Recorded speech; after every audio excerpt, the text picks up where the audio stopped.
Human history is usually presented as a straight line, a comforting upward climb from darkness to enlightenment, from ignorance to intelligence, from primitive tools to modern mastery. It is a story that feels reassuring because it suggests progress is inevitable, that once humanity discovers something, it can never truly be lost. But the moment you begin examining the physical evidence left behind by ancient civilizations, that neat line begins to bend, then crack, and finally collapse. Scattered across the ancient world are machines, structures, calculations, and materials that should not exist according to the story we were taught. Technology so precise and so effective that for decades historians dismissed them as myths, exaggerations, or coincidences until physical proof made denial impossible. And once that proof surfaced, it forced a far more unsettling question than any mystery. If ancient people were capable of this level of technology, what else did they know, and how much of it vanished without a trace? This is not a story about aliens or lost super civilizations. It is far more uncomfortable than that because it is a story about us. It is a story about how fragile knowledge really is, how easily progress collapses, and how often humanity is forced to rediscover what it once already understood, convinced it is seeing it for the first time. Human intelligence is not new. Our brains have not meaningfully changed in tens of thousands of years. What changes are conditions: stability, cooperation, education, specialization, and memory. And when those conditions align, civilizations can move far faster than we want to believe, because speed is not a modern invention. It is the natural result of humans being able to build on one another without interruption. But when those conditions collapse, knowledge does not simply slow down. It fractures. It breaks into isolated fragments. And then it dies quietly, not with fireworks, but with missing teachers, closed workshops, untranslated texts, and a generation that grows up never knowing what the last generation had already solved. If you want to understand how advanced ancient technology could be, you have to stop picturing ancient people as a different species. You have to start picturing them as you. The same curiosity that makes someone today take apart a device just to see how it works existed in ancient minds too. The same stubbornness that drives experimentation, failure, and retry existed then as well. Humans have always lived in a dangerous world, and humans have always tried to make that world legible. That drive to predict, measure, and control reality is not modern. It is ancient. And that is why one of the most disturbing examples of historical amnesia was pulled from the sea in 1901. Near the Greek island of Antikythera, sponge divers recovered what looked like nothing more than a corroded lump of bronze, cracked, fragile, unimpressive. An object so unremarkable that at first glance it did not even look like technology at all. It looked like debris, the kind of thing you would throw back and forget.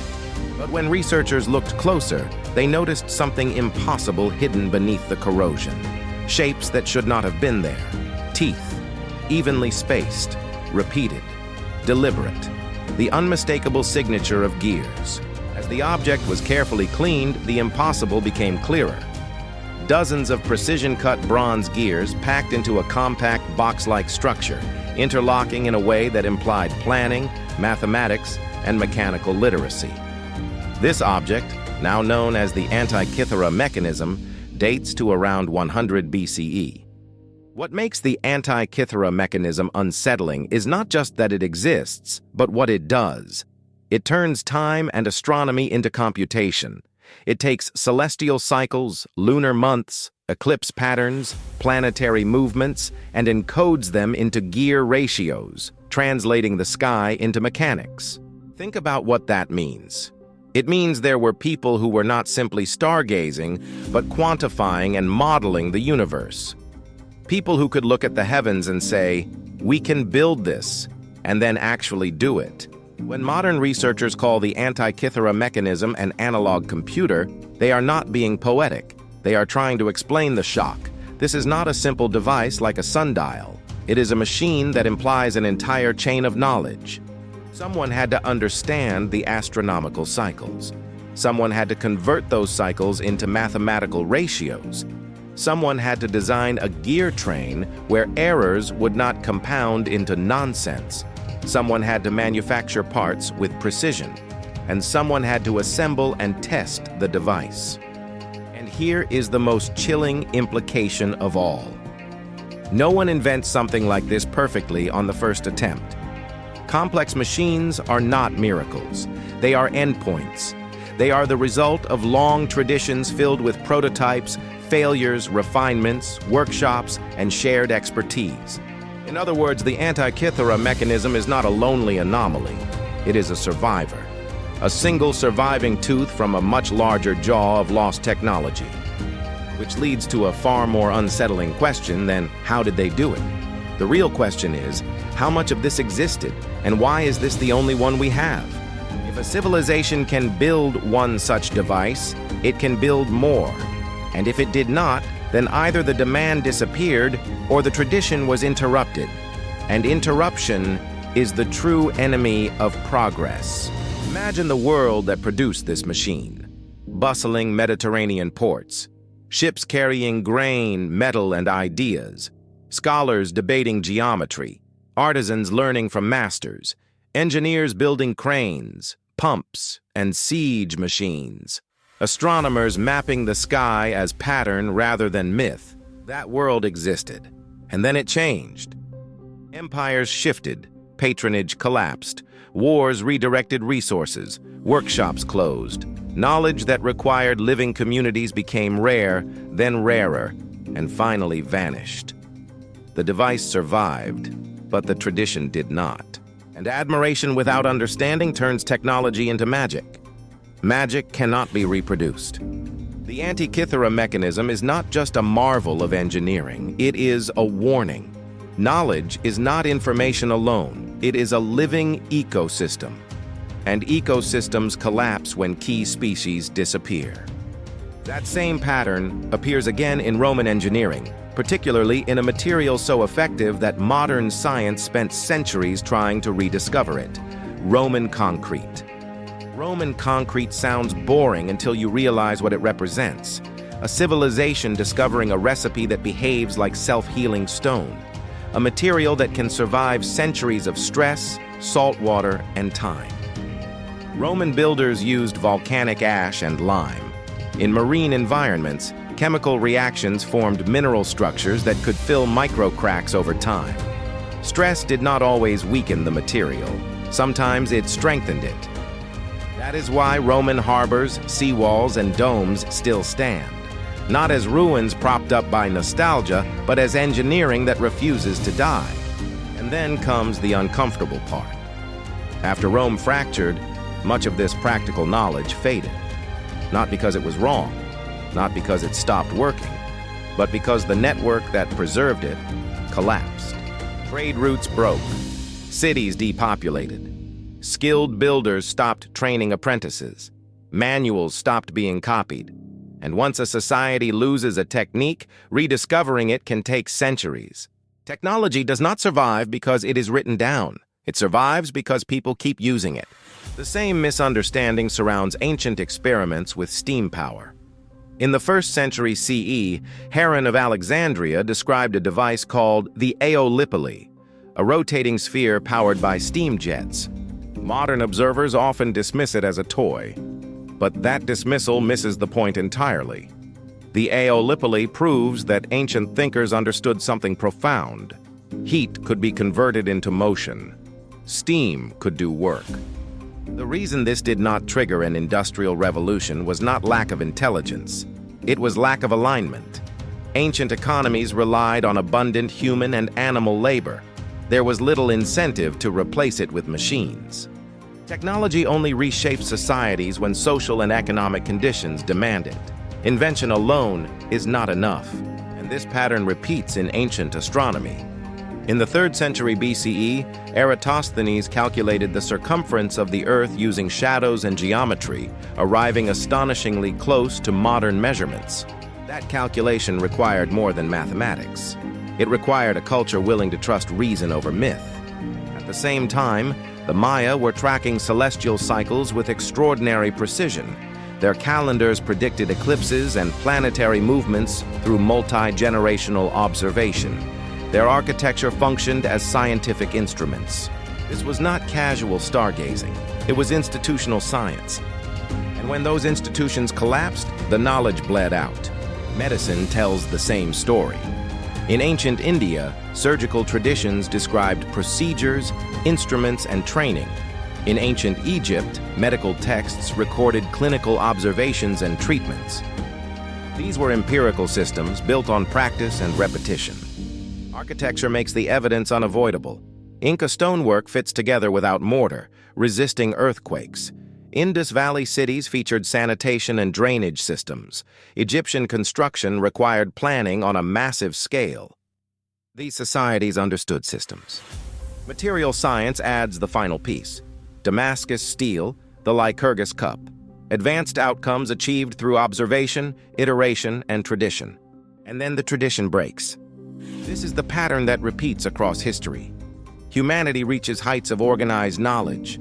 The chain breaks, and later generations rediscover fragments and call them miracles. Progress is not guaranteed, it is fragile. Ancient technologies more advanced than we thought are not evidence of a superior past. They are evidence of a constant human mind operating under unstable conditions. And if history teaches us anything, it is this. The greatest threat to progress is not ignorance, it is interruption. The same pattern that erased ancient machines and materials also reshaped how humanity understood the body itself. Medicine, like engineering, is not born fully formed. It evolves through observation, repetition, and the slow accumulation of experience. And long before modern hospitals and laboratories, ancient societies were already building structured systems of medical knowledge. In ancient India, surgical traditions described in texts associated with Sushruta reveal a level of anatomical understanding that surprises modern readers. These writings detail surgical instruments, procedural steps, wound treatment, and reconstructive techniques, including forms of rhinoplasty that would not reappear in Europe until many centuries later. What matters is not whether every procedure succeeded by modern standards. What matters is that these were not rituals or guesses. They were methods. They were taught. They were practiced. They were refined, which means they required institutions capable of training specialists and preserving knowledge across generations. In ancient Egypt, medical papyri describe injuries and illnesses with clinical precision. Some conditions are identified as treatable. Others are described as untreatable. This distinction alone reveals a mindset grounded in empirical observation rather than blind superstition. These were societies attempting to understand the body as a system. And just like mechanical or architectural systems, medical knowledge depends on continuity.